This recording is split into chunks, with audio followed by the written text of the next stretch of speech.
Hi friends, welcome back to Brinda creative topics. இன்றைக்கி நம்ம வழக்கம் போல் ரொம்பவே இன்ட்ரெஸ்டிங்கான எல்லோருக்கும் யூஸ்ஃபுல்லான ஒரு வீடியோ தான் வந்து பார்க்க போகிறோம். அதாவது வீட்டுக்கு தேவையான சில டிப்ஸ் அண்ட் ட்ரிக்ஸ் தான் நான் உங்களோட ஷேர் பண்ணலான்னு இருக்கேன். இந்த வீடியோ உங்களுக்கு ரொம்பவே யூஸ்ஃபுல்லாக இருக்கும், ஸ்கிப் பண்ணாமல் பாருங்கள். அதுக்கு முன்னாடி சேனலை நீங்கள் ஃபஸ்ட் டைம் பார்க்குறீங்க அப்படின்னா ப்ளீஸ் சப்ஸ்கிரைப் பண்ணிக்கோங்க. கூட இருக்க பெல் ஐக்கானை கிளிக் பண்ணிக்கோங்க. இப்போ வாங்க வீடியோக்குள்ளே போகலாம். ஃபஸ்ட்டாக நம்ம பார்க்கக்கூடிய கிச்சன் டிப் வந்து என்னென்னு பார்த்தீங்க அப்படின்னா, நம்ம ரேஷன்லேருந்து இந்த மாதிரி பாமாயில் பாக்கெட்லாம் வந்து வாங்கிட்டு வந்து யூஸ் பண்ணுவோம். இதை வாங்கிட்டு வந்து அப்படியே நம்ம யூஸ் பண்ணோம் அப்படின்னா நம்ம உடம்புக்கு ரொம்ப கெட்டது. அதாவது தலை சுற்றல், மயக்கம் அந்த மாதிரி வந்து வரும். அது வராமல் இருக்கணும் அப்படின்னா எண்ணெயை வந்து நம்ம இந்த மாதிரி செஞ்சுட்டு அதுக்கப்புறமா வந்து யூஸ் பண்ணிக்கலாம். ஃபஸ்ட்டு நம்ம இந்த பாமாயில் பாக்கெட்டை கட் பண்ணிவிட்டு ஒரு பேனில் நம்ம வந்து ஊற்றிக்கலாம். இப்போ நான் நான்ஸ்டிக் பேனில் வந்து இந்த எண்ணெயை ஊற்றுறதுனால இதோட ஒரிஜினல் கலர் நமக்கு வந்து தெரியல. இதே வேறு பாத்திரத்தில் ஊற்றி பார்த்தோம் அப்படின்னா லைட் எல்லோ கலரில் வந்து இருக்கும். அது மட்டும் இல்லாமல் நெய் லைட்டாக உறைஞ்சா எப்படி இருக்குமோ அந்த மாதிரி வந்து இருக்கும். அதை அப்படியே யூஸ் பண்ணோம் அப்படின்னா நம்ம உடம்புக்கு கெடுதல். அதனால் ஒரு பேனில் ஊற்றிட்டு இது ஒரு 5 மினிட்ஸ் நல்லா வந்து சூடேறட்டும். எண்ணெய் நல்லா சூடேறினதுக்கப்புறமா நான் வந்து என்ன எடுத்திருக்கேன் அப்படின்னு பார்த்தீங்கன்னா 6 கருவேப்பிலை கொத்து தான் வந்து எடுத்திருக்கேன். இப்போ இந்த கருவேப்பிலை கொத்தை இந்த எண்ணெயில் வந்து போட்டுக்கலாம். கூடவே கொஞ்சமாக மஞ்சள் தூளும் வந்து ஆட் பண்ணிக்கலாம். கருவேப்பிலை கொத்து ஏன் நம்ம வந்து ஆட் பண்ணுறோம் அப்படின்னு பார்த்தீங்கன்னா, இந்த எண்ணெயில் உள்ள பித்தத்தை நமக்கு வந்து முறியடிச்சிடும். அது மட்டும் இல்லாமல் அந்த மஞ்சள் தூள் நல்ல ஒரு ப்ரிசர்வேட்டிவாக நமக்கு வந்து இருக்கும். ஒரு நிமிஷத்துலேயே இந்த கருவேப்பிலெல்லாம் வந்து நல்லா பொரிஞ்சிருக்கும். இப்போ இந்த ஸ்டேஜில் நம்ம வந்து அடுப்பு ஆஃப் பண்ணிவிட்டு இது நல்லா வந்து ஆறுனதுக்கு அப்புறமா ஒரு பாத்திரத்தில் நம்ம வந்து ஊற்றி நம்ம வந்து யூஸ் பண்ணிக்கலாம். இப்போ நான் ஒரு பாத்திரத்தில் இந்த எண்ணெயை வந்து ஊற்றி வச்சுருக்கேன். இப்போ இந்த எண்ணெயை பார்க்கும்போது இப்போ நம்ம நார்மலாக எண்ணெயை வந்து யூஸ் பண்ணுற மாதிரி தான் வந்து இருக்கும். இந்த எண்ணெயை நம்ம தாராளமாக வந்து பயன்படுத்தலாம். இதில் வந்து எந்தவித கொலஸ்ட்ராலும் அது மட்டும் இல்லாமல் பித்தமும் வந்து இருக்காது. இந்த எண்ணெயில் நம்ம கருவேப்பிலை வந்து யூஸ் பண்ணியிருக்கனால நல்லா வந்து ஒரு ஸ்மெல்லாக இருக்கும். இந்த டிப் பார்த்திங்க அப்படின்னா எங்கள் பாட்டி சொல்லி கொடுத்த டிப்பு தான். இது எல்லாருக்குமே யூஸ்ஃபுல்லாக இருக்கட்டும் அப்படிங்கிறதுனால நான் வந்து இந்த கிச்சன் டிப்பில் வந்து ஆட் பண்ணியிருக்கேன். ஸோ உங்களுக்கும் யூஸ்ஃபுல்லாக இருக்கும் அப்படின்னு நினைக்கிறேன். இந்த டிப் உங்களுக்கு யூஸ்ஃபுல்லாக இருந்துச்சு அப்படின்னா ட்ரை பண்ணி பாருங்கள். அடுத்தது நம்ம பார்க்கக்கூடிய டிப் வந்து என்னென்னு பார்த்தீங்க அப்படின்னா, நான் வந்து ஒரு பாத்திரம் வந்து எடுத்திருக்கேன். அதில் 1 கப் அளவுக்கு சர்ஃப் பவுடர் தான் நான் வந்து எடுத்திருக்கேன். எந்த கப்பில் நம்ம சர்ஃப் பவுடர் வந்து எடுக்கிறோமோ அதே கப்பையும் நம்ம வந்து யூஸ் பண்ணிக்கலாம். அதே கப்பில் யூஸ் பண்ணி நான் வந்து 1.5 கப் அளவுக்கு தண்ணி வந்து ஆட் பண்ணிக்கிறேன். அதாவது சூடான தண்ணி வந்து ஆட் பண்ணிக்கிறேன். சூடான தண்ணி வந்து ஆட் பண்ணதுக்கு அப்புறமா இதை நல்லா வந்து நம்ம மிக்ஸ் பண்ணி எடுத்துக்கலாம். நம்ம ஹாட் வாட்டர் வந்து யூஸ் பண்ணியிருக்கனால நல்லா வந்து கரைஞ்சி போயிடும். இதே நார்மல் வாட்டர் ஊற்றணும் அப்படின்னா அடியில் கொஞ்சம் திட்டாக வந்து இருக்கும். அதை அவாய்ட் பண்ணுறதுக்கு தான் நம்ம வந்து ஹாட் வாட்டர் வந்து யூஸ் பண்ணுறோம். இப்போ பார்த்தீங்க அப்படின்னா நல்லாவே வந்து கரைஞ்சிருச்சு. கரைஞ்சதுக்கு அப்புறமா இதை நம்ம வந்து ஒரு பாட்டிலில் வந்து நம்ம ஊற்றி எடுத்துக்கலாம். காலியான 2 பாட்டில் வந்து எங்கிட்ட இருந்துச்சு. அதில் ஊற்றி நான் வந்து ஸ்டோர் பண்ணிக்கிறேன். இந்த மாதிரி ஸ்டோர் பண்ணிக்கும் போது நம்ம வாஷிங் மிஷினில் ஒரு சில டைமில் பவுடர் வந்து யூஸ் பண்ணுற மாதிரி வந்து இருக்கும். அந்த மாதிரி யூஸ் பண்ணும்போது அந்த ட்ரெஸ்ஸு ஃபுல்லாக திட்டாக வெள்ளையாக வந்து அந்த பவுடர் வந்து படிஞ்சிடும். அதை அவாய்ட் பண்ணுறதுக்கு இந்த மாதிரி நம்ம லிக்விடாக செஞ்சு நம்ம வந்து யூஸ் பண்ணிக்கலாம். இதை நம்ம யூஸ் பண்ணும்போது ஒரு தடவை ஷேக் பண்ணிவிட்டு அதுக்கப்புறமா வந்து யூஸ் பண்ணிக்கலாம். இப்போ வாஷிங் மிஷினில் நம்ம துணி போட்டுட்டு நம்ம லிக்விடு ஊற்றுறோம் அப்படின்னா நம்ம நார்மலாக எவ்வளோ லிக்விடு ஊற்றுவோமோ அதை விட 1 மடங்கு நம்ம எக்ஸ்ட்ரா வந்து ஊற்றிட்டு நம்ம வாஷிங் மிஷினில் துணியை துவைச்சி வந்து எடுத்துக்கலாம். இப்போ நம்ம கையில் வந்து வாஷ் பண்ணுறோம் அப்படின்னாலும் நம்ம துணியை வந்து ஊற வைப்போம். அப்போ பவுடர் போட்டு தான் வந்து ஊற வைப்போம். அப்படி ஊற வைக்கும் போதும் துணிக்கு அடியில் ஒரு மாதிரி வெள்ளையாக இருக்கும். அதை அவாய்ட் பண்ணுறதுக்கு இந்த மாதிரி செஞ்சும் நம்ம வந்து யூஸ் பண்ணிக்கலாம். ஸோ இந்த ஐடியா எல்லாருக்கும் யூஸ்ஃபுல்லாக இருக்கும் அப்படின்னு நான் நினைக்கிறேன். யூஸ்ஃபுல்லாக இருந்துச்சு அப்படின்னா ட்ரை பண்ணி பாருங்கள். அடுத்ததாக நம்ம பார்க்கக்கூடிய கிச்சன் டிப்பு, இந்த மாதிரி பெரிய நெல்லிக்காயெல்லாம் நம்ம வாங்கி வந்து ஸ்டோர் பண்ணுவோம். இந்த மாதிரி ஸ்டோர் பண்ணும்போது சீக்கிரமாக இது அழுகி போகிறதுக்கு நிறைய வாய்ப்பு இருக்குது. அந்த மாதிரி அழுகாமல் நிறைய நாள் எப்படி ஸ்டோர் பண்ணலாம் அப்படிங்கிறத தான் வந்து பார்க்க போகிறோம். அதுக்கு நான் என்ன எடுத்திருக்கேன் அப்படின்னு பார்த்தீங்கன்னா டிஷ்யூ பேப்பர் தான் நான் வந்து எடுத்திருக்கேன். அதாவது டிஷ்யூ பேப்பரில் நான் வந்து பெரிய நெல்லிக்காயை வச்சு இந்த மாதிரி சுற்றி வந்து ஒரு சில்வர் பாக்ஸில் நான் வந்து ஸ்டோர் பண்ணிக்கிறேன். இதே மாதிரி எல்லா நெல்லிக்காயையும் நம்ம வந்து வச்சுக்கலாம். இந்த மாதிரி நம்ம ஸ்டோர் பண்ணும்போது இது ரொம்ப நாளைக்கு வீணாகாமல் ஃப்ரெஷ்ஷாகவே வந்து இருக்கும். ஸோ நீங்களும் ட்ரை பண்ணி பாருங்கள். நெக்ஸ்ட்டு நம்ம பார்க்கக்கூடிய டிப்பு, நம்ம ஊறுகாய் பாட்டில்லாம் வாங்கிட்டு வந்தாலோ அப்படி இல்லைன்னா வீட்டிலே வந்து ரெடி பண்ணாலோ இது கொஞ்ச நாள் ஆகிடுச்சு அப்படின்னா இந்த ஊறுகாய் மேலே ஒரு மாதிரி ஃபங்கஸ் வந்து வர ஆரம்பிக்கும். அது வராமல் இருக்கணும் அப்படின்னா இந்த டிப்பை ஃபாலோ பண்ணிவிட்டு நம்ம ஸ்டோர் பண்ணி வைக்கும்போது கண்டிப்பாக அது மேலே வந்து ஃபங்கஸ் வந்து வராது. அதுக்கு நான் என்ன எடுத்திருக்கேன் அப்படின்னு பார்த்தீங்கன்னா 1/4 ஸ்பூன் அளவுக்கு சுகர் தான் நான் வந்து எடுத்திருக்கேன். இப்போ சுகரை வந்து நம்ம ஆட் பண்ணிவிட்டு நல்லா வந்து ஒரு ஃபோர்க் வச்சு நல்லா வந்து மிக்ஸ் பண்ணிக்கலாம். இந்த மாதிரி நம்ம நல்லா மிக்ஸ் பண்ணிவிட்டு ஸ்டோர் பண்ணும்போது கண்டிப்பாக இந்த ஊறுகாய் வந்து கெட்டு போகாது. ரொம்ப நாளைக்கு வந்து ஃப்ரெஷ்ஷாகவே வந்து இருக்கும். இந்த டிப் எல்லாருக்குமே யூஸ்ஃபுல்லாக இருக்கும். ஸோ ஃபாலோ பண்ணி பாருங்கள். அடுத்ததாக நம்ம பார்க்கக்கூடிய டிப்பு, இந்த மாதிரி சாப்பிங் போர்டெலாம் நம்ம வச்சு காயெல்லாம் வந்து கட் பண்ணுவோம். இது கொஞ்ச நாள் ஆயிடுச்சு அப்படின்னா இந்த மாதிரி ஒரு மாதிரி கருப்பாயிட்டு நம்ம கட் பண்ணின இடமெல்லாம் ஒரு மாதிரி வந்து இருக்கும். அதை அவாய்ட் பண்ணுறதுக்கு நான் என்ன எடுத்திருக்கேன் அப்படின்னு பார்த்தீங்கன்னா சாண்ட் பேப்பர் தான் நான் வந்து எடுத்திருக்கேன். இப்போ இந்த பேப்பரை வச்சு நம்ம இந்த வுட்டு அந்த சாப்பிங் போர்டு ஃபுல்லாக நல்லா வந்து அழுத்தி தேய்ச்சி விட்டுக்கலாம். இப்போ தேய்க்கும் போதே பார்த்தீங்க அப்படின்னா அதில் உள்ள அந்த தூள் எல்லாம் நமக்கு நல்லா வந்து வர ஆரம்பிக்குது. அந்த கருப்பாக இருந்த இடமெல்லாம் நமக்கு நல்லா வந்து ஒயிட் கலர் வந்து மாற ஆரம்பிக்குது.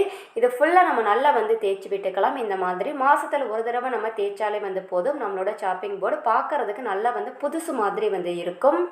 இப்போ நம்ம ஃபுல்லாக வந்து தேய்ச்சிட்டு நம்ம வந்து இந்த சாப்பிங் போர்டை வந்து பார்க்கலாம். இப்போ பார்த்தீங்க அப்படின்னா நல்லாவே வந்து புதுசு போல் நமக்கு வந்து இருக்குது. இப்போ இது நம்ம வந்து நல்லா க்ளீன் பண்ணிவிட்டு நல்லா வந்து துடைச்சதுக்கு அப்புறமா நான் வந்து எண்ணெய் தான் நான் வந்து எடுத்திருக்கேன். எண்ணெயை இந்த சாப்பிங் போர்டு ஃபுல்லாக நம்ம வந்து நல்லா வந்து அப்ளை பண்ணி விட்டுக்கலாம். ஏன் வந்து ஆயில் அப்ளை பண்ணி நம்ம வந்து இந்த சாப்பிங் போர்டு ஃபுல்லாக வந்து அப்ளை பண்ணுறோம் அப்படின்னா இது பார்க்குறதுக்கு நல்லா வந்து ஒரு ஷைனிங் கொடுக்கும். ஸோ நீங்களும் இதை வந்து மாதத்தில் ஒரு தடவை ட்ரை பண்ணி பாருங்கள். அடுத்தது நம்ம பார்க்கக்கூடிய டிப்பு, நம்ம இப்போ புது துணியெல்லாம் வாங்கி பழைய துணிகளில் வந்து மறந்து ஊற வச்சுட்டோம் அப்படின்னா அந்த புது துணியில் போகக்கூடிய சாயம் மற்ற துணிகளில் வந்து ஒட்டிக்கும். இதனால் மற்ற துணிகளை தேய்ச்சி நம்ம என்ன தான் வந்து க்ளீன் பண்ணி எடுத்தாலும் அதில் இருக்கக்கூடிய சாயம் மட்டும் வந்து போகவே போகாது. இதனால் வீட்டில் நிறைய பேர் வந்து திட்டும் வாங்கியிருப்போம். இனி அந்த கவலை வேண்டாம். ஈஸியான மெத்தடில் எப்படி க்ளீன் பண்ணலாம் அப்படிங்கிறத வந்து பார்க்கலாம். இப்போ இந்த ஒயிட் ஷர்ட்டில் பார்த்தீங்க அப்படின்னா இந்த சைடு ஆரஞ்சு கலரில் வந்து சாயம் வந்து ஒட்டி இருக்குது. இந்த ஒயிட்டுக்கும் உங்களுக்கு நல்லாவே வந்து டிஃப்ரென்ஸ் தெரியும் அப்படின்னு நினைக்கிறேன்.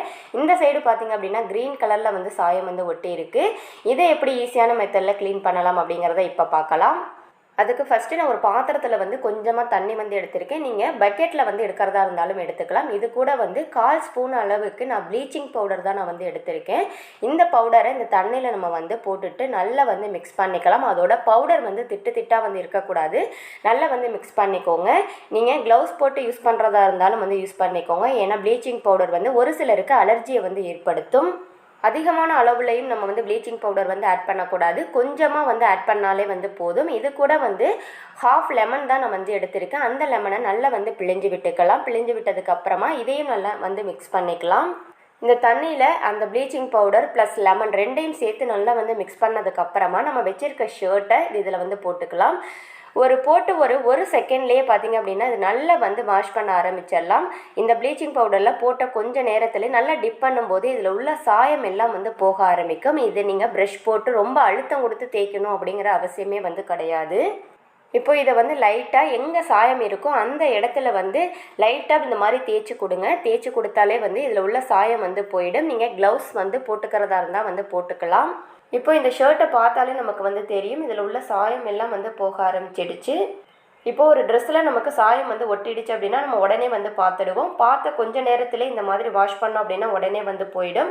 இதே ரொம்ப நாள் ஒரு ஷர்ட்டில் வந்து சாயம் இருக்குது, அது வந்து போகவே இல்லை, அதை வந்து க்ளீன் பண்ணி எடுக்கணும் அப்படின்னா இந்த மாதிரி தண்ணியில் நம்ம வந்து ஒரு 5 மினிட்ஸ் மட்டும் ஊற வச்சு எடுத்தால் மட்டும் போதும். ரொம்ப நேரம் ஷர்ட்டை வந்து ஊற வைக்கக்கூடாது ப்ளீச்சிங் பவுடரில். அது மட்டும் இல்லாமல் பவுடர் வந்து திட்டாகவும் வந்து இருக்கக்கூடாது. நீங்கள் கேட்கலாம் பவுடரை வந்து டைரெக்டாக சாயம் இருக்க இடத்துல ப்ரஷ் போட்டு தேய்க்கலாமா அப்படிங்கிறதும் வந்து கேட்கலாம். ஆனால் அப்படியும் வந்து தேய்க்கக்கூடாது. பவுடரை வந்து டைரெக்டாக நம்ம சாயம் இருக்க அந்த ஷர்ட்டில் வந்து அப்ளை பண்ணும்போது ஷர்ட் வந்து ஹோல் வந்து விழுந்துடும். அதனால் அப்படியும் வந்து நம்ம அப்ளை பண்ணக்கூடாது. சாயம் வந்து போனதுக்கு அப்புறமா நம்ம நார்மலாக நம்ம எப்படி துணியை வந்து வாஷ் பண்ணுவோமோ அந்த மாதிரி வாஷ் பண்ணிவிட்டு நம்ம கம்ஃபர்ட்டில் போட்டுட்டு நம்ம வந்து காய வச்சு வந்து எடுத்துக்கலாம். ஏன்னா ப்ளீச்சிங் பவுடர் ஸ்மெல் வருது அப்படின்னா நீங்கள் கம்ஃபர்ட்டில் ஊற வச்சு காய வந்து வச்சுக்கலாம். இப்போ நான் வந்து கம்ஃபர்ட்டில் ஊற வச்சு காய வச்சு எடுத்திருக்கேன் இந்த ஷர்ட்டை. இப்போ இந்த ஷர்ட்டை பார்க்கும்போது உங்களுக்கு நல்லாவே வந்து டிஃப்ரென்ஸ் தெரியும் அப்படின்னு நினைக்கிறேன். எல்லா இடத்துலையும் பார்த்தீங்கன்னா ஒரே கலர் தான் நமக்கு வந்து இருக்குது. இந்த ட்ரெஸ்ஸில் இருந்த சாயம் எல்லாம் வந்து போயிடுச்சு. ஸோ இந்த ஐடியா உங்களுக்கு பிடிச்சிருக்கும் அப்படின்னு நினைக்கிறேன். பிடிச்சிருந்தா இப்போவே வந்து ஒரு லைக்கை போடுங்க. மறக்காமல் ட்ரை பண்ணி பார்த்துட்டு எப்படி இருந்துச்சுன்னு கமெண்ட் செக்ஷனில் சொல்லுங்கள். அடுத்ததாக நம்ம பார்க்கக்கூடிய டிப்பு, இந்த மாதிரி நெய் டப்பாவையோ இல்லைனா ஆயில் பாட்டிலையோ நம்ம க்ளீன் பண்ணுறதுக்கு நமக்கு ரொம்ப வந்து கஷ்டமாக இருக்கும். அதில் என்ன தான் நம்ம வந்து போட்டு தேய்ச்சாலும் அதில் வந்து ஒரு பிசுப்பு வந்து இருக்கும். அதுக்கு வந்து ஈஸியான மெத்தடில் எப்படி க்ளீன் பண்ணலாம் அப்படிங்கிறத வந்து பார்க்கலாம். அதுக்கு நான் எடுத்திருக்கிறது கொஞ்சமாக கல்லுப்பு தான் நான் வந்து எடுத்திருக்கேன். இப்போது அந்த நெய் பாட்டிலில் கொஞ்சமாக கல்லுப்பு ப்ளஸ் வந்து கொஞ்சமாக விம் ஜெல் ரெண்டையும் போட்டுட்டு நல்லா வந்து தேய்ச்சி விட்டுக்கலாம். பொதுவாக பிசுன்னு இருக்கக்கூடிய பொருட்களை வந்து க்ளீன் பண்ணுறதுக்கு நமக்கு கல்லுப்பு ரொம்பவே வந்து ஹெல்ப்ஃபுல்லாக இருக்கும். கல்லுப்போல் நம்ம நல்லா தேய்ச்சி க்ளீன் பண்ணும்போது நல்ல வந்து ஒரு ஷைனிங் வந்து கொடுக்கும். அது மட்டும் இல்லாமல் எந்த வித பிசுப்பும் வந்து இருக்காது.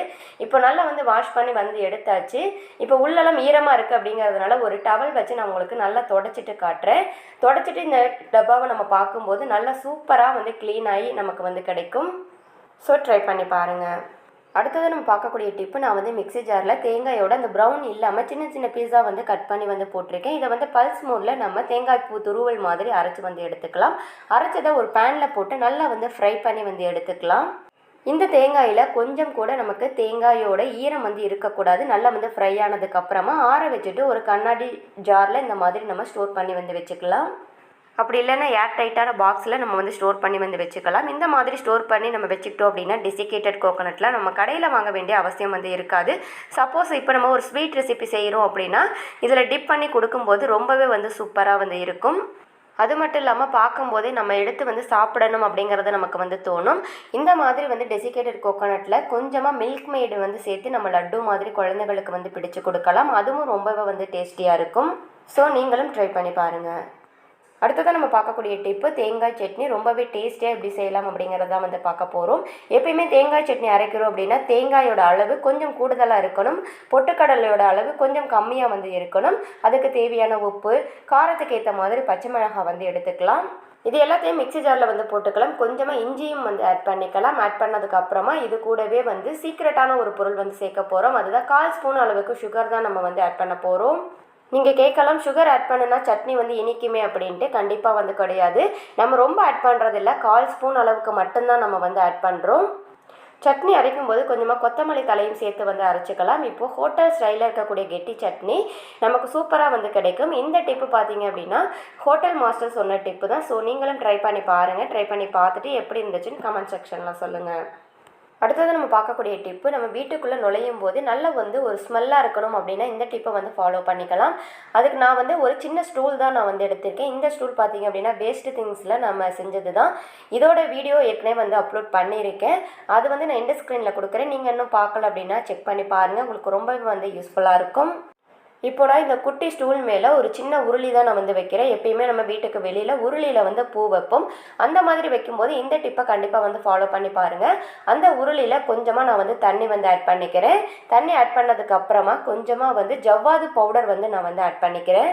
நல்லா மிக்ஸ் பண்ணதுக்கப்புறமா இதில் வந்து நான் ஃப்ளவர் வந்து வச்சுக்கிறேன். இதில் நம்ம வாசனை இல்லாத பூவை வைக்கும்போது கூட நம்ம ஜவ்வாது பவுடர் வந்து ஆட் பண்ணியிருக்கனால நல்லா வந்து ஒரு ஸ்மெல் வந்து இருக்கும். நம்ம வீட்டுக்கு வெளியில் என்ட்ரன்ஸில் இந்த மாதிரி உருளியில் வந்து பூ வைக்கும்போது வீட்டுக்குள்ளே நுழையும் போதே நமக்கு நல்ல ஒரு பாசிட்டிவ் எனர்ஜி வந்து இருக்கும். அது மட்டும் இல்லாமல் வீடு ஃபுல்லாக நல்லா வந்து ஒரு குட் ஸ்மெல் வந்து இருக்கும். இது பக்கத்துலேயே ஒரு மணி பிளான்ட் வச்சோம் அப்படின்னா பார்க்குறதுக்கு இன்னும் ரொம்பவே வந்து அழகாக இருக்கும். ஸோ இந்த ஐடியா உங்களுக்கு பிடிச்சிருக்கும் அப்படின்னு நினைக்கிறேன். பிடிச்சிருந்தா ட்ரை பண்ணி பாருங்கள். அடுத்ததாக நம்ம பார்க்கக்கூடிய டிப்பு, நம்ம யூஸ் பண்ணக்கூடிய டஸ்ட்பின்ல இருந்து ஒரு கெட்ட ஸ்மெல் வந்துக்கிட்டே இருக்கும். அதை அவாய்ட் பண்ணுறதுக்கு இந்த டிப்பை நம்ம வந்து ஃபாலோ பண்ணிக்கலாம். அதாவது டஸ்ட்பினில் ஃபஸ்ட்டு நான் வந்து நியூஸ் பேப்பர் தான் வந்து போட்டிருக்கேன். அதுக்கப்புறமா கொஞ்சமாக காட்டன் வந்து எடுத்திருக்கேன். இதில் வந்து கொஞ்சமாக பர்ஃப்யூம் இருந்துச்சு அப்படின்னா நம்ம வந்து ஸ்ப்ரே பண்ணி வந்து விட்டுக்கலாம். இந்த மாதிரி ஸ்ப்ரே பண்ணிவிட்டு உள்ளே போட்டோம் அப்படின்னா இதுலேருந்து எந்த விதமான கெட்ட ஸ்மெல்லும் வந்து இருக்காது. பர்ஃப்யூம் யூஸ் பண்ண உங்களுக்கு பிடிக்கல அப்படின்னா நீங்கள் வந்து கம்ஃபர்ட் கூட வந்து யூஸ் பண்ணிக்கலாம். இப்போது இந்த டஸ்ட்பினில் சைடில் பார்த்தீங்க அப்படின்னா 2 வாட்டர் கேன் மூடியை வந்து ஃபெவிபாண்ட் அப்ளை பண்ணி நான் வந்து ஒட்டியிருக்கேன். இப்போ இதில் நம்ம வந்து கவரை வந்து போட்டுக்கலாம். இந்த கவரை வந்து போட்டதுக்கப்புறமா இதோட கைப்பிடியை இந்த மூடியில் இந்த மாதிரி வந்து மாட்டி விட்டுக்கலாம். இந்த மாதிரி மாட்டி விட்டுட்டு நம்ம அந்த குப்பைகள்லாம் வந்து போடும்போது இந்த கவர் வந்து உள்ளே போகாது. நம்ம எவ்வளோ குப்பைகள் வேணாலும் வந்து போட்டுக்கலாம். இதே வந்து எடுக்கிறதுக்கும் நமக்கு ரொம்பவே வந்து ஈஸியாக இருக்கும். ஸோ இந்த ஐடியா உங்களுக்கு பிடிச்சிருக்கும் அப்படின்னு நினைக்கிறேன். பிடிச்சிருந்தா ட்ரை பண்ணி பாருங்கள். இந்த வீடியோவில் நான் சொன்ன வீட்டுக்கு தேவையான சில டிப்ஸ் அண்ட் ட்ரிக்ஸ் எல்லாம் உங்களுக்கு பிடிச்சிருக்கும், யூஸ்ஃபுல்லாக இருந்திருக்கும் அப்படின்னு நான் நினைக்கிறேன். யூஸ்ஃபுல்லாக இருந்துச்சு அப்படின்னு நீங்கள் நினச்சிங்க அப்படின்னா ப்ளீஸ் லைக் பண்ணிட்டு ஷேர் பண்ணுங்கள். மறக்காமல் சேனலை வந்து சப்ஸ்கிரைப் பண்ணிக்கோங்க. Thank you friends.